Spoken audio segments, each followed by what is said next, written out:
Les empreses del sector tèxtil no han passat per alt la crisi i de les 228 factories que hi havia el 2008 s'ha passat a les 182 del segon trimestre d'aquest any, el que suposa un 21% menys.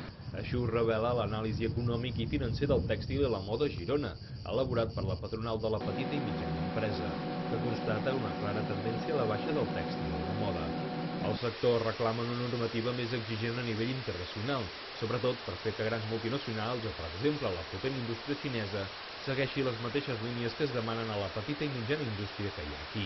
No podem competir, ni penso que tindríem que voler competir contra gent que després la gent gira el cap, estan esclavitzant a les seves persones o a la gent del seu país.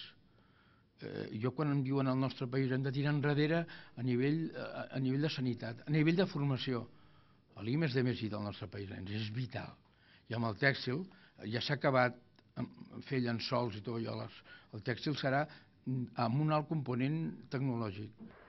Els empresaris del tèxtil, que havien tingut un paper molt important a la història de les comarques gironines, reclamen el reconeixement d'aquesta indústria com a part de la cultura catalana. El dia que entenguem que part de la nostra cultura catalana, el pal de paller industrial, va ser el tèxtil, haurem donat un pas endavant. És que aquí a vegades només enrolem de la llengua i l'idioma em sembla perfecte, no? I enrolem el nostre idioma i el defensem. Però també defensem les nostres bases, les nostres arrels. Va ser un dels països, jo li dic país, o petit país, que va tindre una base industrial important a Europa, després d'Anglaterra, basada en el tèxtil.